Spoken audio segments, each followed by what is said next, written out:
Hey, welcome to Nobody Told Me. And you know what nobody told me? That you have to be a social media guru in today's climate. You just have to. If you don't have a social media presence, if you don't understand it, then you get lost in the interwebs. I'm with Blaine Birch and I'm Mike Milan. Hey, Blaine. Yeah. Hey, Mike, it's this is going to be an interesting one. I definitely wouldn't call myself a guru, but I do know it's important to do stuff. So we'll talk about that. And people will laugh at us for knowing very little, but it's actually really effective way to get your voice out there. Before we get started, what's your beer? What are you drinking today? Okay. Hey, I went with a local San Antonio beer. We're going La Vallita Light. All right. It's by Alamo Brewing Company. Okay. Right here in San Antonio. So I'm going to assume it's a light lager.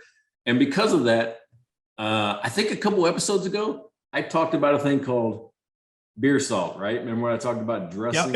Yep. This is how nice. I'm actually going to dress my beer today and have it that way. So, all right. Well, I love the name. That is a great name. I love the name. Today, I'm going to show you this is a little bit different for me because this is not a Canadian beer. This is from Narrow Gauge outside of St. Louis. And it's called Fallen Flag. And I just came across this in town not too long ago. But what's cool with Fallen Flag is I just got to give you a little list here because these are all the different Fallen Flags I got to try. So there's a double dry hopped Fallen Flag, regular Fallen Flag, which I have here, King Fallen Flag, Emperor Fallen Flag, and then there's double apricot, passion fruit, queen, apricot again. I've tried some of them. But it's really good. It's really terrific. And again, it's just a microbrewery. It's not close to home here, but I love what they're doing. Terrific beer. It's been a bit of a regular here and there in my house because it's so good. And I really like what they're doing. So that's Fallen Flag from Narrow Gauge, and it's from Fluorescent, Missouri, St. Louis, Missouri, Fluorescent, Missouri. I had to look at a map and go, what's close to St. Louis? Okay, well, I've heard of them. What you don't know is that I spent 25 years of my life in St. Louis. That's where I was a state trooper. Oh, really? Okay. It's Fluorescent. It's how you pronounce it. Fluorescent. Fluorescent. Okay. I was so nervous actually mentioning the names. Like, I don't know how to pronounce this. Fluorescent. Okay. Yeah. So it's from Fluorescent, Missouri. I just saw it was close to St. Louis, which I've never been to. So I don't know much about them, but I really think is a terrific beer, especially if you like IPAs. They do some terrific stuff. So I wanted to call them out today for sure. Well, I'm actually going back to St. Louis in 3 weeks.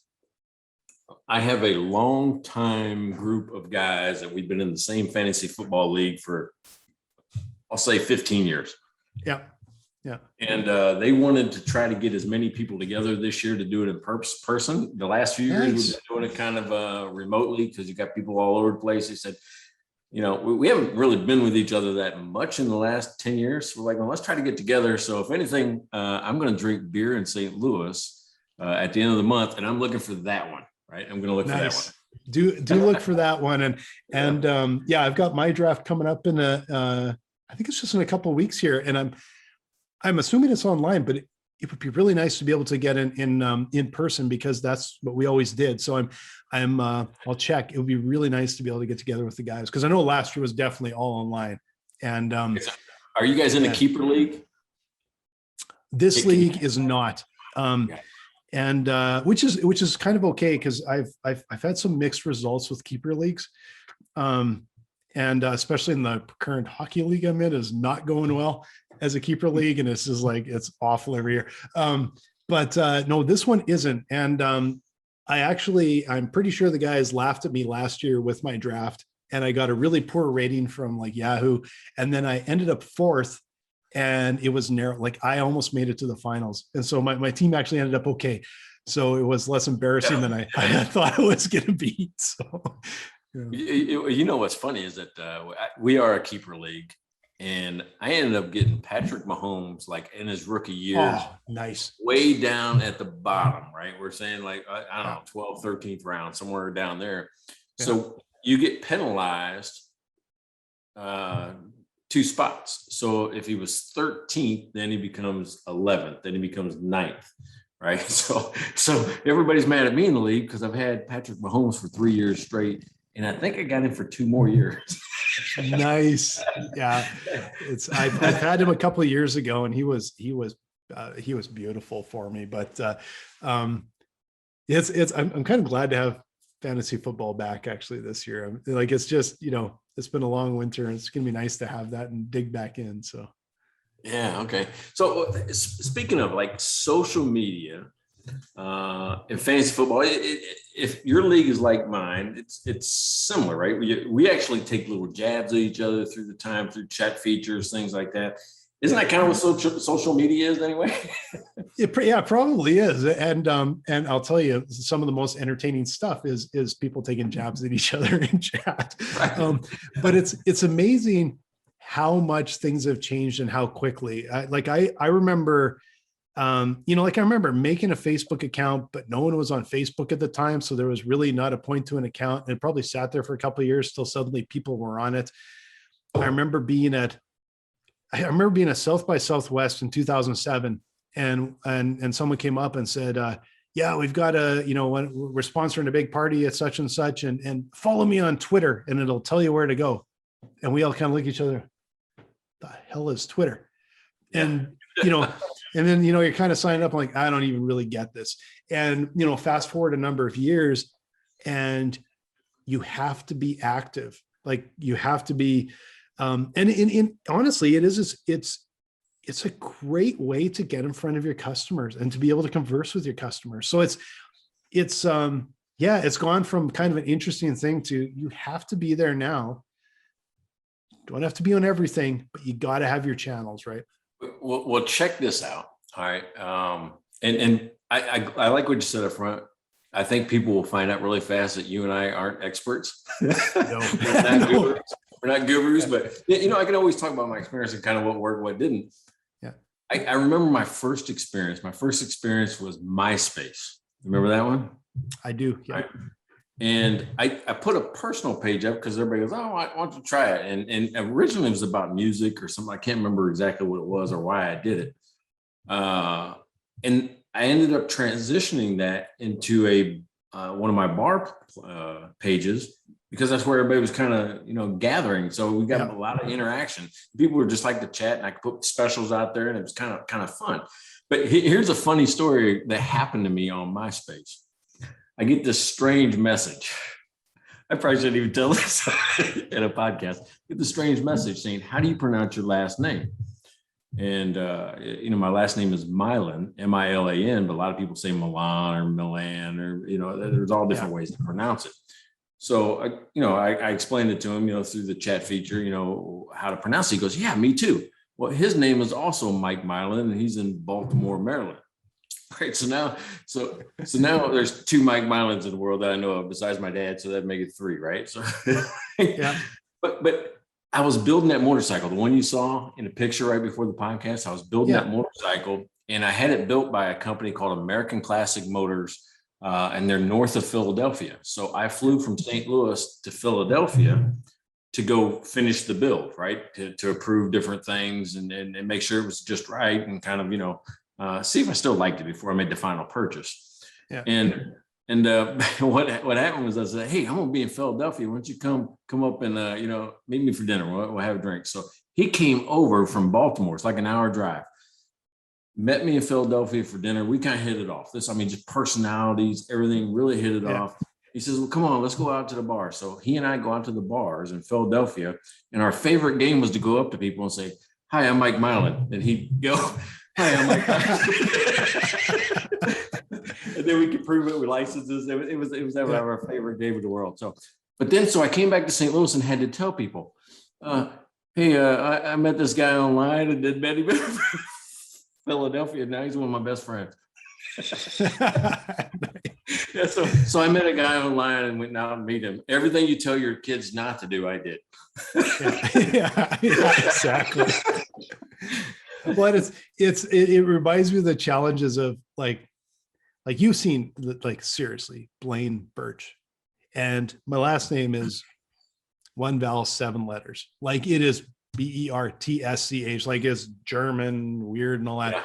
Yeah. How do you tie Blaine with it? It's not like that's not a German name.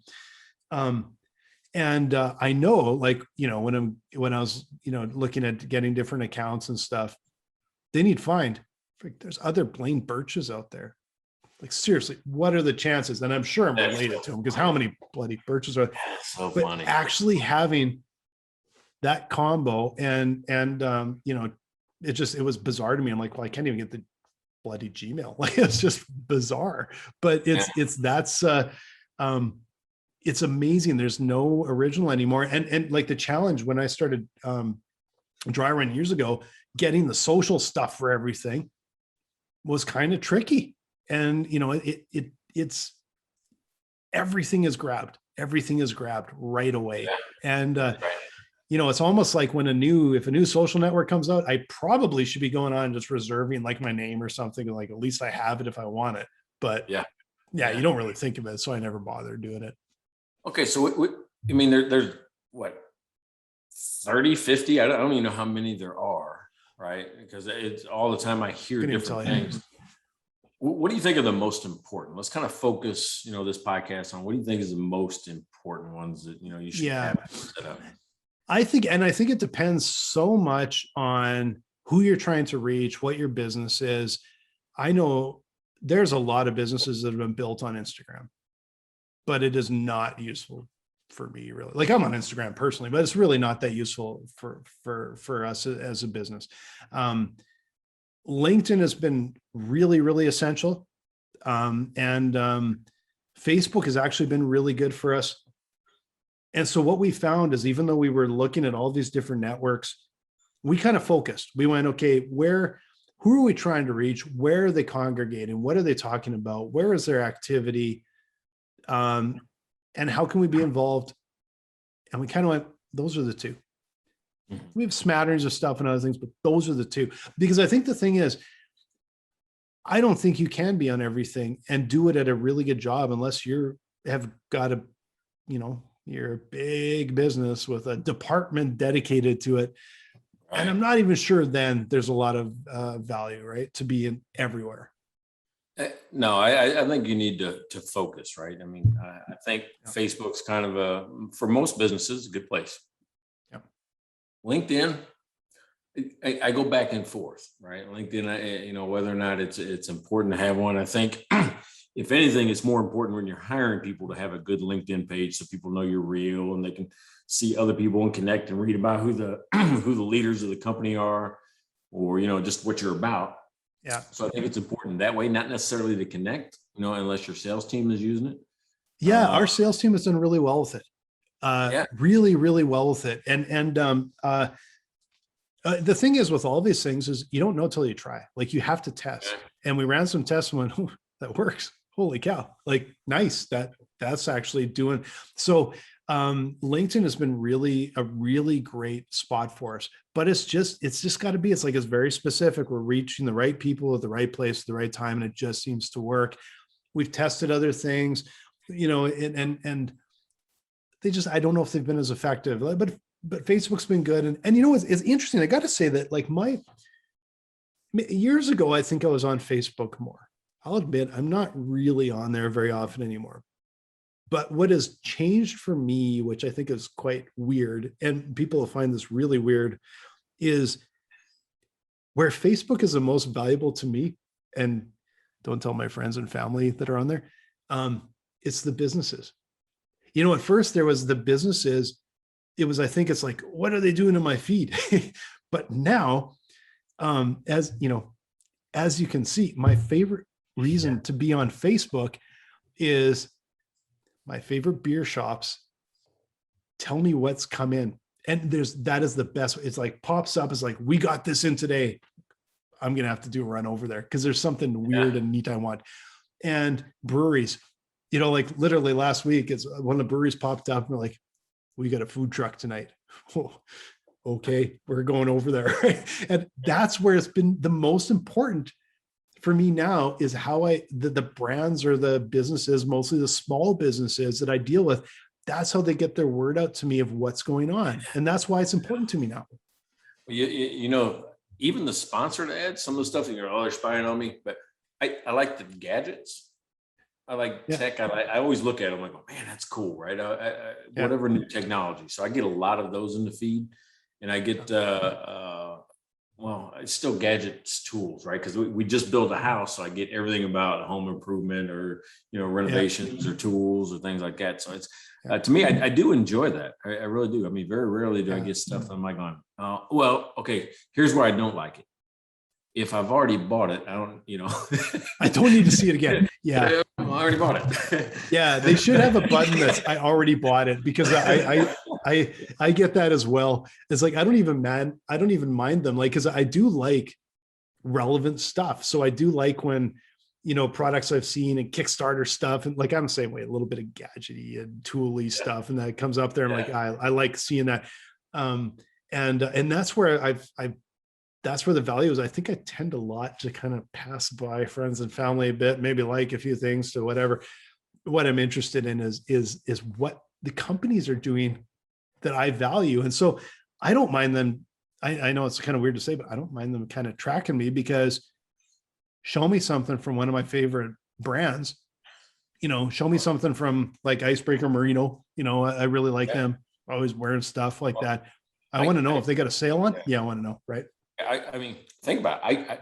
I rarely go out to a shop to buy anything. And you know what? That's a big change in my buying habits. And because we're talking about social media, but other people bought it and they like it, so I buy it. But I used to be afraid to buy things online, like clothes, or I'm like, oh, those are stuff I like to try on, like shoes, whatever. Yeah. Now I'm like, that's pretty good. And if I don't like it, I just send it back. Exactly. It comes to the door. Right. Yeah. Yeah, exactly. I think half the stuff I have on right now was ordered online and just like shows up at the door. And it is nice to like pop in and try something on. But boy, I just don't do that anymore. And like, I'll tell you how much has changed there. We needed furnace filters. We needed to replace our furnace filter the other day. And it never even really occurred to me to drive down to like Home Depot and get a furnace filter. I popped on Amazon, free shipping right to my door.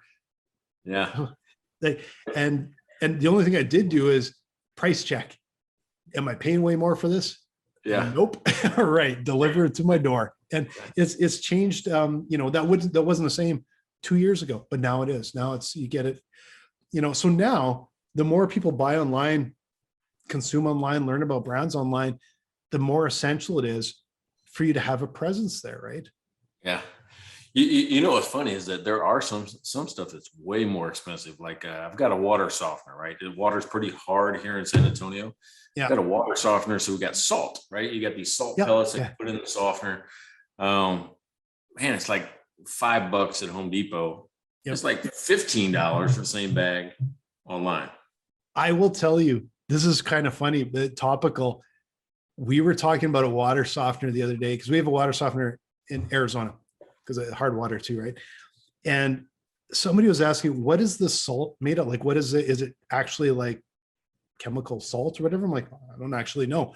So I looked it up on Amazon, and there was one, and I kid you not, because I showed my wife, I'm like, it says here $171. And I'm like, yeah, we get that at Home Depot for like $4 or whatever it is. Yeah, and right. And like, that's one of those ones, like every once in a while you get something, and it's just someone puts something up there and then hopes for the best, hopes that somebody buys it. It's gotta be shipping costs or something like that. I don't know. I think that's what it is. And they're probably marking up all the shipping costs massively and hoping that they can make a ridiculous amount of money off of a couple sales. And so you have to watch it. So I'm always, if I'm buying anything that I don't really know what it is, I'm always price checking. Like I'm just double checking, because they can have some pretty sketchy stuff up there.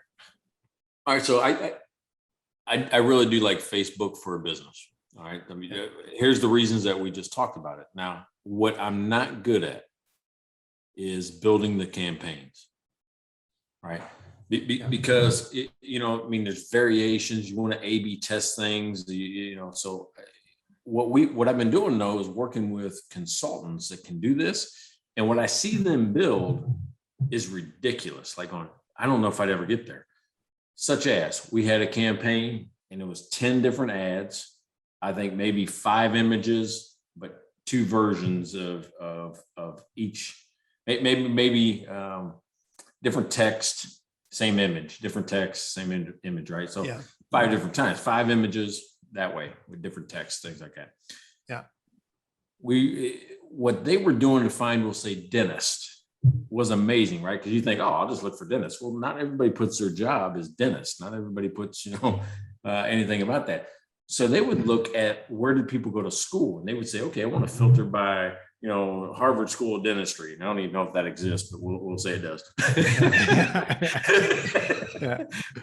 But I'm like going, what is it? I guess that's a different way to target, is like going, wait a second, these people went to a specific school. They might live in a specific area, so the filtering, I think, is super important, when you're going to spend money, because you don't want to waste your views, your impressions, your clicks on people that obviously aren't going to, be relevant to your product. Yeah. But I think it's when you do that, even if you set a budget at $5 or $15 a day or whatever that's going to be, it'll just rotate through there, at your budget level, and see which ones are performing better. Now, then what we looked for was the statistical difference, which means when one obviously wasn't performing, nobody was clicking, nobody was, converting, drop it. I mean, and it only takes a week. You got to be more active. When you started an advertising campaign on Facebook, you've got to be more active, reviewing every week, dropping the losers, increasing the budget on the winners, right? That's kind of the way you do that. Have you had some experience with some ad campaigns? We've done them, and it's tricky because it is all about, like, the one thing I've noticed with social media is you get winners and losers, and there's nothing in between. There is no average, and you have a 1% increase. It's like there's one that's working, and it's 10 to 50 times better than the other 10, and I don't really know why. And it's kind of bizarre that way. But one of my team was telling me the other day, he was showing me some posts on LinkedIn, and here's a tip for you guys. He was showing me a bunch of posts that he did the day before. And he's like, 50 views or whatever on a post. And then he had one where he uploaded a PDF document of the same bloody thing. Like, it's an article, but he uploaded as a PDF. And he had something like 600 views. I don't know why, but somehow LinkedIn was rewarding that. Just so you guys know, maybe that was a short-term thing, but they were rewarding that, right? What's funny is I think one of your employees actually taught me that about videos. Because they don't want you to leave. They don't want you to leave LinkedIn. So you'll get rewarded on LinkedIn if you just upload the content into their service. Into the actual thing, yeah. Yeah, if you link out, like you go back to YouTube or you go to another article on a website somewhere else, it's not going to be seen as much. Like that. You actually have to upload it. So that's super. That's a really good tip right there. It was LinkedIn. Yeah. And it seems like some of these things, maybe there probably are experts with articles and stuff about this. We stumbled across a lot of this and went, holy crap, that is a measure of 10, 15, 20 times the response for seemingly no reason. And the other thing we found too, we're not social media experts or whatever, but when we're looking at even our content on our website, content from our blog, it also reaffirms that there's winners and losers in articles. And, I know it's SEO and but that stuff is legit. So you can have a half a dozen articles out of 150 or 200, what I don't even know. I have no idea how many articles we have that are literally carrying the ball for us. They're the ones that are getting a massive amount of traffic. And it's just like there's these winners and losers. It's not a nice level ramp up. It's kind of either working or it isn't. And so, you kind of just try it, and you have to test till you find one and go, oh, that one's working. Good. Build on it. Right? That's right. And don't be afraid to drop the losers fast, right? And it's just stop throwing money at one that's not converting. Try a new one, replace it. Yeah. Yeah. So, I mean, And it's tricky because it's not like, I'm no expert in this stuff or anything, but you see the results from it and you're just like, okay, we have to figure this out. And in some ways it's not hard, but in some ways it's so detailed. Like you're using a contractor that is an expert in that. It's probably a good idea because they live that every day. So they're up on what the latest little tweak here and there is they kind of try and get something converting, right? yeah. So I think the lesson is, be active, cut your losers fast, stop throwing money down the drain, right? So it's and I've done that before. I've sat on something thinking, oh, maybe I didn't give it enough time. No, it doesn't get better. Yeah. If people don't like it the first week, they're not going to like it the second week or third week, fourth week. Yeah. And you can bleed through money so quick. And sometimes the issue too is trying to point. You oftentimes don't have a direct line. Like that's some of the tricky stuff. You don't have a direct line sometimes between something that's performing well and a conversion, because as much as you'd like it, so many sales are like, you have to have multiple touches. You have to have 8 to 12 touches or whatever they say before a purchase is made on average, again, depending on the product and everything else. Right. So you could actually have something that's performing better than you realize. Yeah. They're clicking through. Maybe you can't draw a straight line to a sale, but they're returning later. And that's what's actually helped generating the sales, right? Exactly right. What I would tell people though is don't expect any of these things to work in a week, it's got to be 30 to 60 days. Keep it a small daily budget, $5 to $15, figure out which ones are better than others, and then pour a little gas on it. Right. And keep working it until you get the ones that really work for you. That are working out. Now you mentioned Instagram. Here's what I think about Instagram is that you got to know it, right? The thing is, I see so many companies out there because I just kind of started goofing with it. Yeah. So many companies, I don't get it. It's either too wordy and I can't read the words in the image.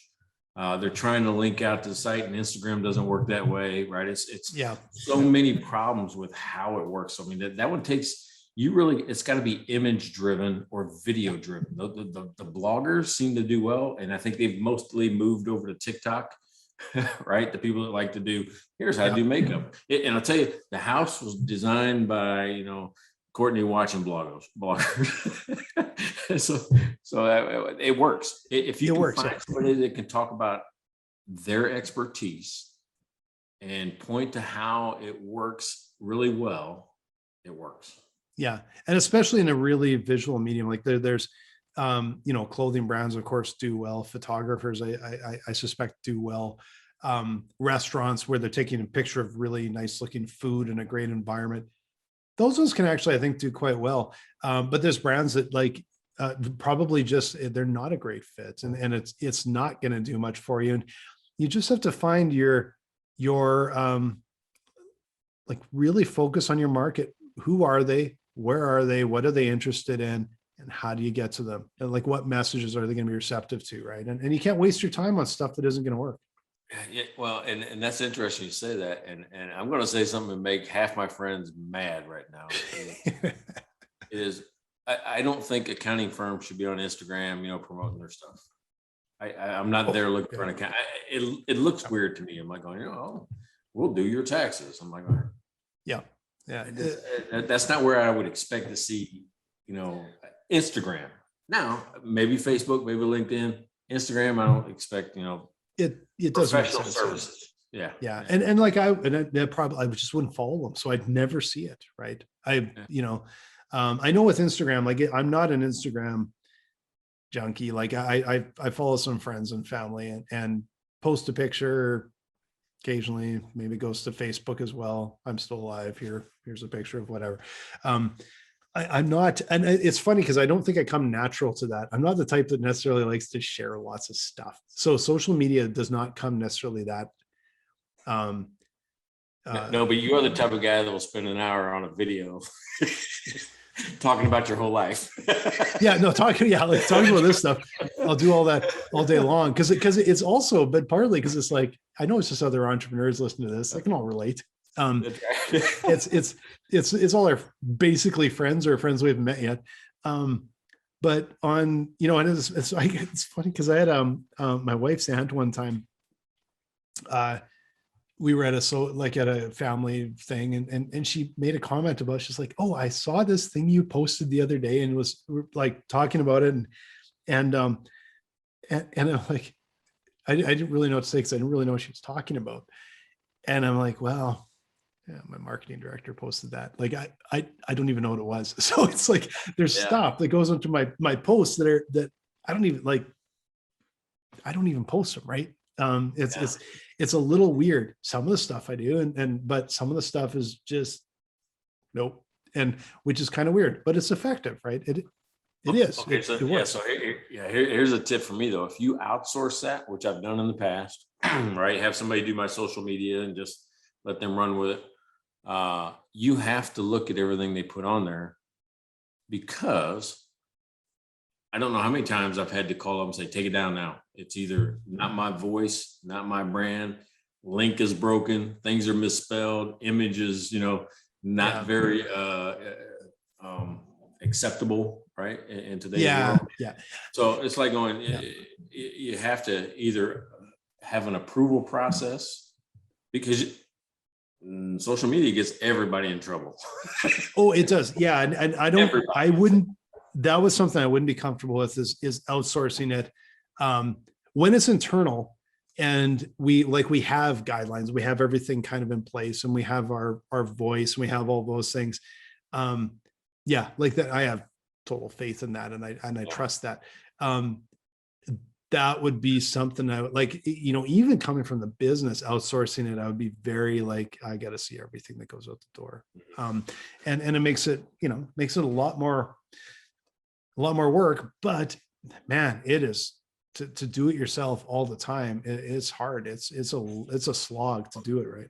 Well, what's funny about it is, the younger generations, people that are more adaptable to social media, or adept, meaning they're better at it than I am. One of the things they like to do is connect the company's message to something that's culturally relevant at the time, a meme or something like that. I think I saw one where, everybody was using Bernie Sanders with the mittens and the sweater. Oh, yeah. For something, making it, part of their company culture or their company post. It was funny, but that can go too far. You're like, oh, wait a second. That's a little bit crossing the line for what I want people to think of my brand, because it's your voice, right? It's your voice. It says, when people see that, they think it's, Mike or Blaine talking, so and I'll admit, like, as a company, we're very conservative in a lot of ways on what we post, because it has to be, even though like someone else on my team might be posting to my channel, it's very much has to reflect us. Right. Mm-hmm. And I never want to be inauthentic. So, I understand that there's probably times that there's something that's, really like trending or relevant or whatever. I'm like, if it is not in our wheelhouse and we don't feel comfortable with it, I don't want to come off looking like a poser. I don't want to come off actually upsetting people because we really don't know what the hell we're doing. So we kind of stay in our lane, because it's you have to, like, if it's something that's outside, it's like, we're not jumping on a trend or something.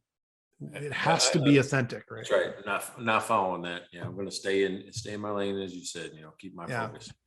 What's interesting about that is something I didn't think about when I started my first business back in the 1900s.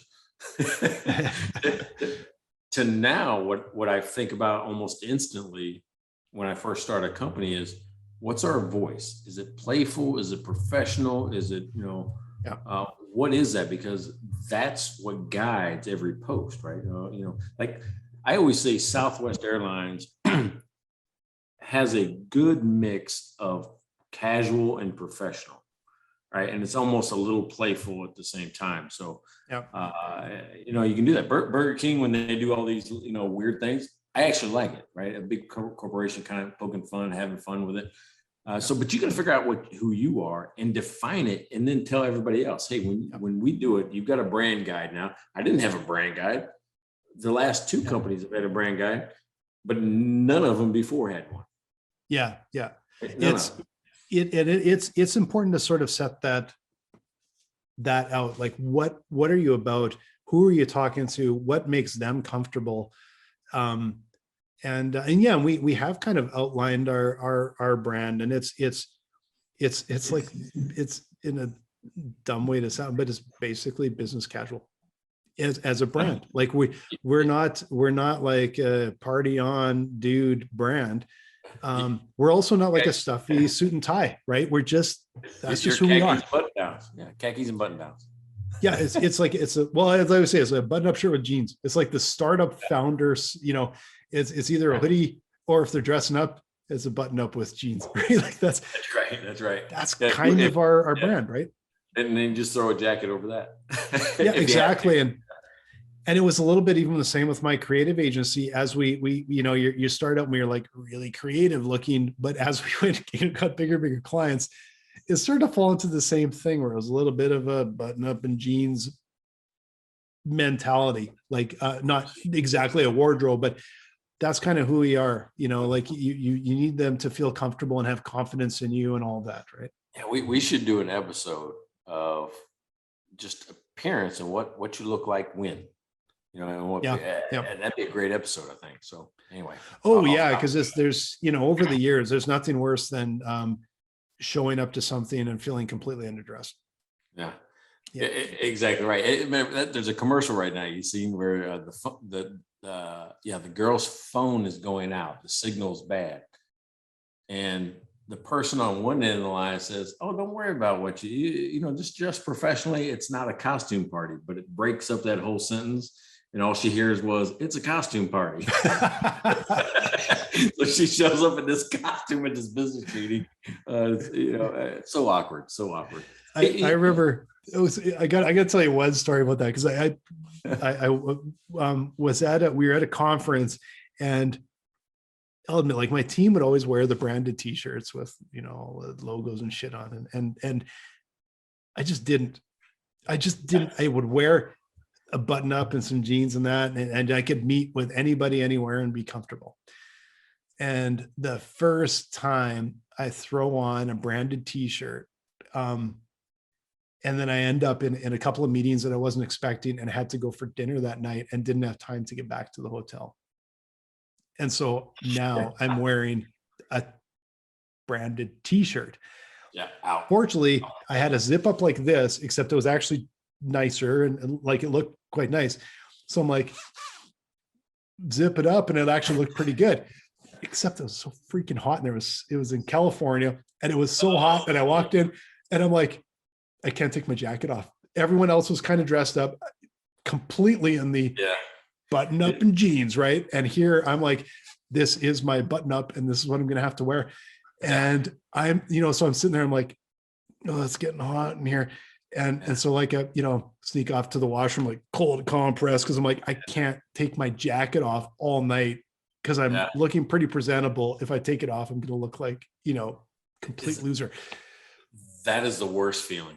The absolute worst feeling is not feeling, comfortable, with where you are and what you're in. Yeah, exactly. And fortunately, like, after I sat long enough, I started to cool down. I'm like, all right, I'm going to make it. I can sit through the rest of the night with this jacket on.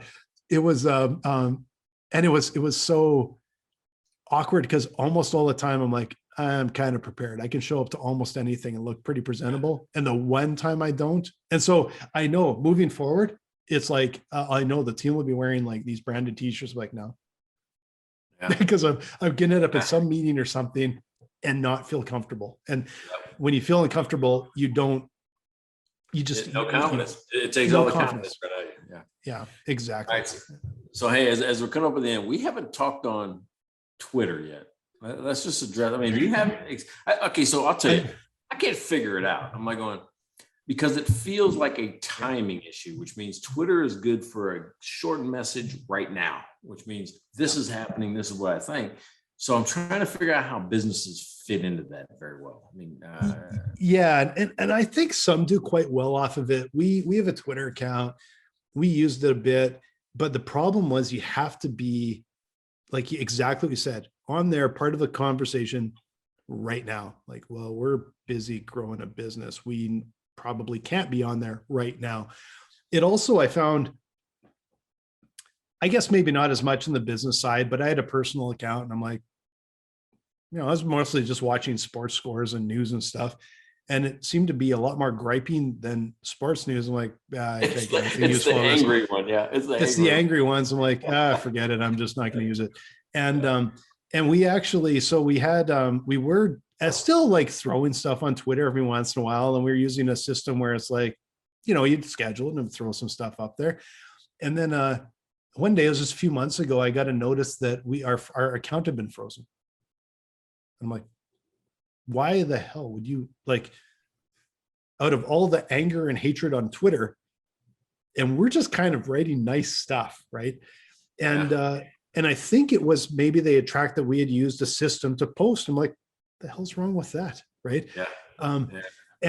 So I kind of sent off an angry email to Twitter going like, why would you ban us with all the venom you have on Twitter? And we're just kind of writing nice stuff. And they activated our account again. But literally we just went, just not. So we have an account there, but I don't think it does anything because we're at this point, we're just like, it does not seem like a fit for us. We're not putting any energy into it. Yeah. It's funny. You mentioned the automated posting services. I use those. I like them. My favorite is CoSchedule because I can do this thing, just go up and put all the things in, schedule them. Yeah. And if I forget, it's got this feature called requeue, which means it will find holes in your calendar and put one in there. No more than once or twice a month. It'll take the same post and repost it again, maybe the next month. And it just finds a hole. So you look active, even if you forget. Yeah, nice. The issue we've had with that, it's topical, I'm going to talk with Jay about this after, was that we were using Buffer and not naming any names. But they couldn't do like, I don't know, it was like tags and it was hashtags, and they couldn't you couldn't what do you call it, like at so-and-so in there. And so then it like just takes a whole pile of work to go in and do it. So we were trying to find another system. So we'll take a look at CoScheduler and see if they can maybe do something. I've been recommending it to everybody, and you can do all of your marketing in CoSchedule. I mean, you can do not only the social media posts, you can do your blogs, you can do, I mean, it's complete marketing and separate them all as projects. Great analytics in it. I like the cool feature, and no, I'm not getting paid by CoSchedule. I just like the product, right? Yeah. And it's funny because I know that after this entirely long conversation, there's people out there just that are social media gurus are just shaking their head going, these knuckleheads don't know what the hell they're doing.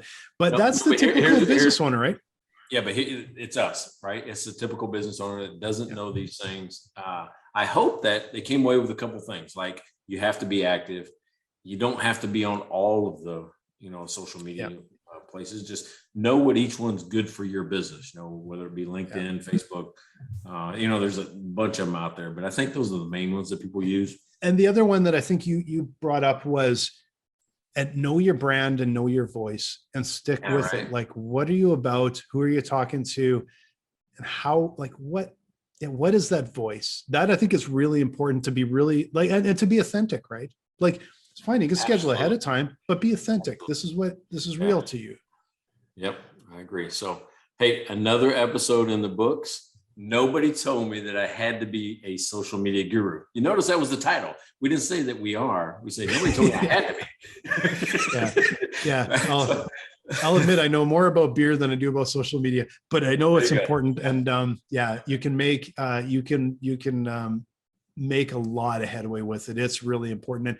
And for those of you that aren't using it, businesses have been built on social media, even just local, small business, whatever, that's been built on social media at times.